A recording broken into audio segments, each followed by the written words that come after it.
What up everybody, Tim Castleman, TimothyCastleman.com. Wanted to shoot my very first video here in the video studio, actually about one of my favorite topics, which is niche marketing. And I want to kind of give you some of my criteria and explain to you not only why I pick it, but how to go about finding it and basically help you find a niche, because that's one of the things I get asked over and over and over again is, Tim, how do I find a niche? How do I find a niche? What niche to go into? So let's kind of cover the highlights here and we'll talk about them in depth. So constant newbies, okay? And this also relates to passionate buyers. Think about golf, right? You think about internet marketing. You think about anything that people have a passion for and there's a constant influx. All right, so let me give you two non-internet marketing examples. Magicians, okay? I know you're thinking, what, magic? Well, I got my start in stage hypnosis, and let me tell you, okay, there are a ton of magicians out there who buy every trick in the book.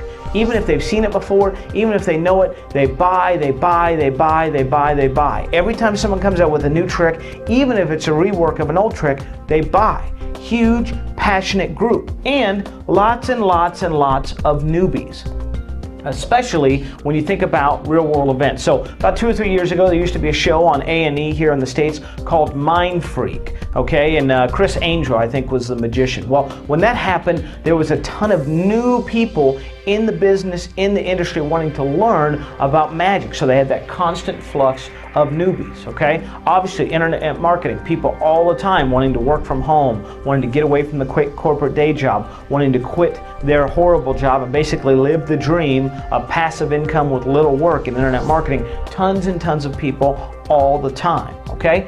Buyers, this is important too. Look, it's great that you're passionate about underwater basket weaving, okay? But if they're not buying stuff on underwater basket weaving, they're not important, okay? Another great example, Justin Bieber, right? Who at the time is a huge musical act. I don't know, he's 14, 12, 7, 6. I have no idea how old this kid is, but a huge, passionate fan base. But you know what?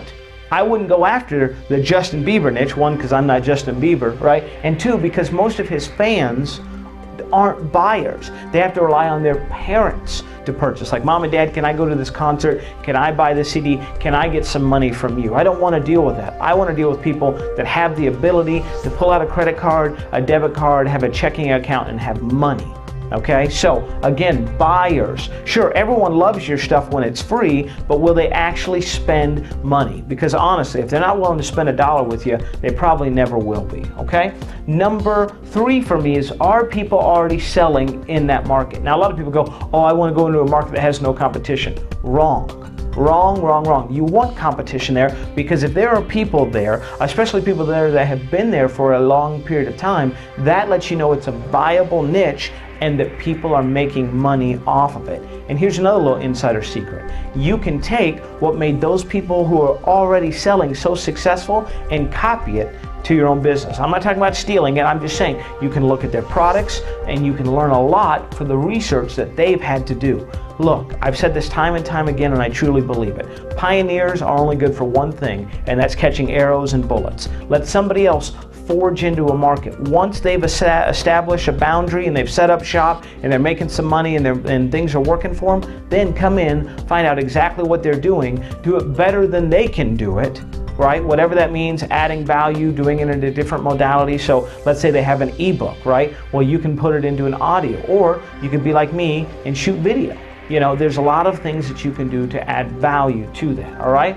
So, people selling, make sure that an easy access. Here's my critical rule. If there's not a forum out there about it, I'm not interested in marketing to those people.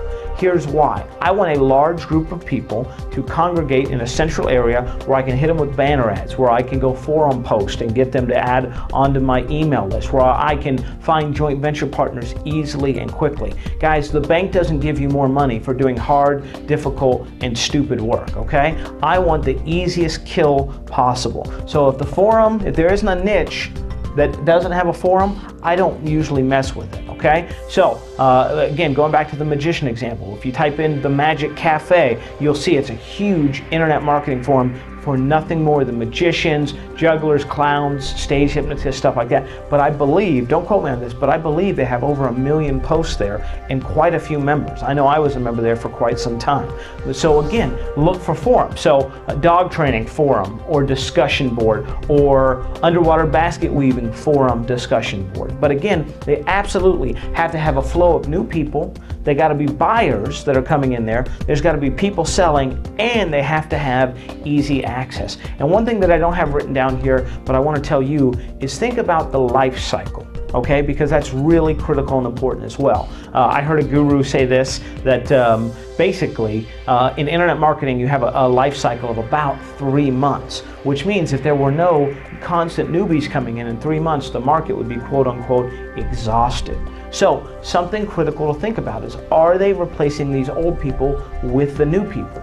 For those of you who don't know, my parents run a sewing machine repair business here in Texas, right? Well, it's great, and it's fabulous, and it's wonderful. There's one problem. They don't have a string of constant newbies. I mean, how many people do you know sew nowadays, right? Literally, their customer base is dying off.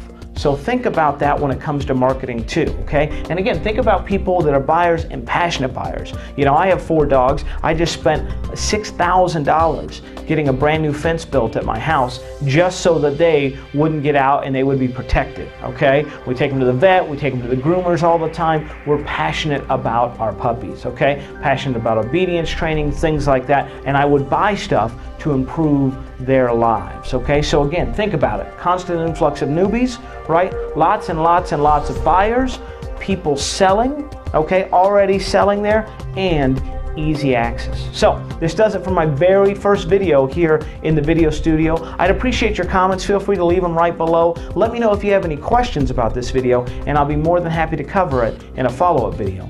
Thanks so much. Talk to you soon. Have a great day. Bye-bye now.